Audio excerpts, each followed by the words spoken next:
तो hey everyone, कैसे हो सभी। और आज हम लोग जानेंगे कि ऐसा क्या कारण है जिसके कारण बच्चे जो है बहुत ही मेहनत करके पढ़ाई करते हैं, हर एक चैप्टर्स को जो है हर एक चैप्टर्स का हर एक क्वेश्चंस को लगा के पढ़ाई करते हैं, लेकिन जब वो एग्जामिनेशन देने जाते हैं तो उसके बावजूद भी उनको जो है अच्छा मार्क्स नहीं आता है, नंबर कम आ जाता है। तो नंबर कम आने का पीछे का जो कारण है वो सिर्फ एक मिस्टेक है, और वो मिस्टेक क्या है वो आज हम लोग इस वीडियो के अंदर जानेंगे। देखो, जब तुम पढ़ाई कर रहे होते हो ना, तो उस समय मान लो कि कोई चैप्टर्स पढ़ाई हो रहा होता है, किसी भी साइंस का या मैथमेटिक्स का या फिजिक्स का, कोई भी चीज़ का अगर वो जो है अगर चैप्टर्स पढ़ाई हो रहा होता है तो उस समय तुम उसमें फुल डेडिकेटेड के साथ लगे हुए होते हो, फुल डेडिकेटेड के साथ, फुल अपना एनर्जी के साथ लगे हुए हो, और अपना हर एक उसमें का क्वेश्चन बना रहे हो, हर एक थ्योरीज याद कर रहे हो, हर एक चीज़ कर रहे हो।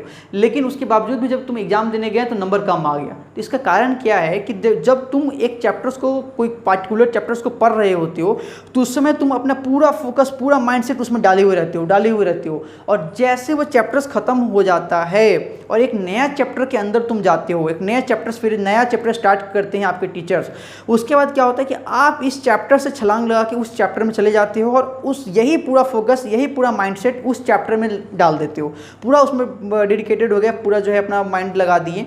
अब इस चैप्टर को आपने क्या कर दिया, छोड़ दिया पीछे में। तो 10 दिन बीता, 20 दिन बीता, 1 महीना बीता, और ऐसे ही करके जब महीने बीतते चले गए तो ये जो चैप्टर जो पहले आपने पढ़ा था, उतना मन लगा के, उतना डेडिकेटेड हो गए, उतना मेहनत करके, वो धीरे धीरे आपके माइंड से क्या होने लगा, आउट होने लगा, गायब होने लगा। क्यों? क्योंकि इसके पीछे सिर्फ एक कारण है, और वो कारण है रिवीजन। और आपने रिवीजन नहीं किया, जिसके कारण ये आपके दिमाग से जो है, माइंड से जो है आउट ऑफ माइंड होते चला गया। क्यों? क्योंकि आप आगे वाले चैप्टर्स पे फोकस करते चले गए और पीछे वाला चैप्टर्स को कभी देखे नहीं, इसीलिए वो आपके दिमाग से आउट हो गया। मेहनत किए हुए थे इस चैप्टर के अंदर भी, लेकिन इस चैप्टर को दोबारा आपने पलट कर नहीं देखा, इसलिए आपके दिमाग से गायब हो गया। ये आपके दिमाग में रहता, ये किसी भी बच्चे के दिमाग में रहता, लेकिन इसको पलटा नहीं गया दोबारा।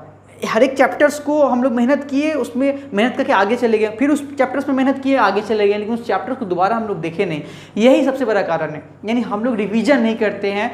इसके कारण से ही हम लोग को मार्क्स कम आता है और एग्जामिनेशन में हम लोग अच्छा नहीं लिख पाते हैं। अब भैया हम लोग करें कैसे हम लोग रिवीजन? तो देखो, इसका कोई बड़ा कोई सिस्टम नहीं है। आप क्या कर सकते हो, सभी बच्चे जो है संडे टू संडे अपना जो भी चैप्टर्स पढ़ाई कर रखा है मैथमेटिक्स के अंदर या फिजिक्स के अंदर या केमिस्ट्री के अंदर, उसमें क्या कर सकते हो, उसमें बस यार ज़्यादा कुछ करने की तुम लोगों की ज़रूरत नहीं है।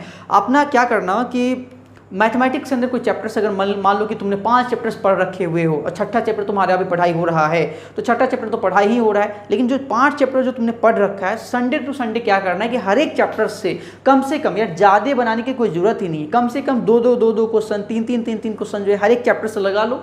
लगाने में कोई ज़्यादा टाइम लगेगा नहीं। हर एक चैप्टर से जब तुम हर एक संडे को 1 क्वेश्चन, 2 क्वेश्चन, 3 क्वेश्चन कम से कम अप्रॉक्सीमेटली लगाते हो, तो इससे क्या हुआ कि हर एक चैप्टर्स जो है हर एक सप्ताह में तुम्हारा रिमाइंड होते रहेगा। और जब रिमाइंड होते रहेगा तो वो चीज़ तुम्हारे दिमाग से आउट नहीं होगा और हमेशा तक तुम्हारे दिमाग में रहेगा, और इससे तुम अपने एग्जामिनेशन में भी अच्छा कर सकते हो और मार्क्स भी अच्छा आएगा। किसी भी टाइप का और भी कोई क्वेरी हो या प्रॉब्लम हो, कमेंट सेक्शन में दे मारो। मिलते हैं नेक्स्ट वीडियो में। Have a good day, bye bye, take care.